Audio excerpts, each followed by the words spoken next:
Let's talk about enumerations. Now, enums is what they're called. Enum would be the keyword. You're going to find this in your enums folder, and we'll just open that up. That's going to be within your project folder. You can just find enums and then nest it within the enums folder. You can see the finished product. You can also follow along with me. Now, enums are great because this allows you to get rid of that raw numeric data that you don't necessarily want to. If you know that you use 1000 to denote a red value throughout your program, and green would be 2000 and blue would be 3000, for example, or even 0, 1, and 2, you could just create an enum for that very simply, and then you could reference it throughout your application if you wanted to as a type, because you're creating a type. Sometimes you can refer to enums as types. They're called types in other languages and things like that, because you're actually creating a type differently than you're thinking about types in .NET, so we won't say that. We'll call them enums. So if we create this, then we can reference this. It's already created. You can see up here, RGB values.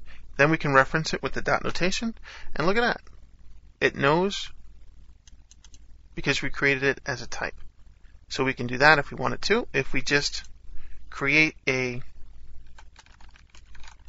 variable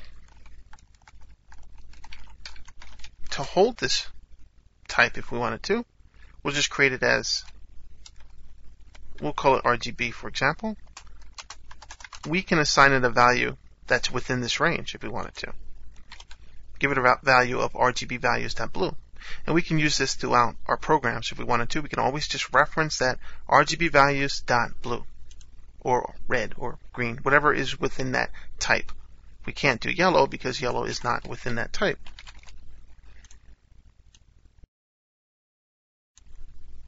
So we'll build. And you can see it doesn't contain a definition for yellow. We can't do that.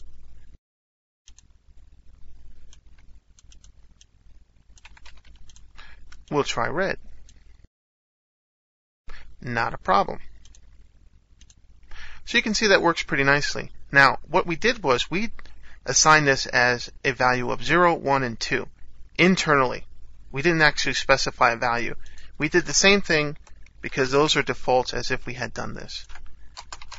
Because it goes in order and it is numeric, how it specifies things. Makes it really easy to do that. So we don't have to actually even specify it. We could give different values if we wanted to, and that's when we have to add the separate information here. That's when we would have to use the equal sign. And we'll look at the values that we actually get from this in a little bit as well. But this is actually what you can do. So if you want to give red 100, green 101, and then blue 201, no problem. You can do that. You can also just specify 1, and then those values are going to increment to 101 and 102 automatically because you specified 1, and that's going to be the starter here, how things are going to start, and then you continue. You also don't have to do things sequentially if you don't want to. You can change this up. Just different things you can actually do for your enumerations. You can also change this from, this is a default, enums are defaulting to system.int32, a regular int. So you could change that if you wanted to. If you wanted to change it to a byte, for example, as long as you stay within that range, you're okay. And you can also just not even specify this, the numbers here again, and start from 0 and work your way up. So you can change the type as you need to, within a certain boundary, of course. So that works quite nicely as well. Now additionally, I have everything bunched up on one line.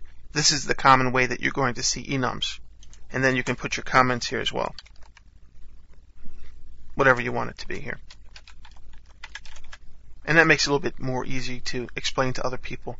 So just to review, enum is going to be the keyword. We're giving our type name here, just like we would with a class. Here we're specifying the non-standard type that we want to change this to, convert this to as an enum. That's going to be the values that we're going to be working with. We don't have to go in sequential order. We don't even have to list these if we don't want to. And then it's really easy to reference them throughout the program, just as our RGB values.red. And it also makes it a lot easier to actually keep these enums to a short name. Very short, so you don't have to even worry about it. That makes things a lot easier to actually specify, because then, alright, you're doing something that's going to be more descriptive, but at the same time you're creating a lot more text when you're writing it. So it makes things a little bit difficult to code really fast. But that's just another thing there.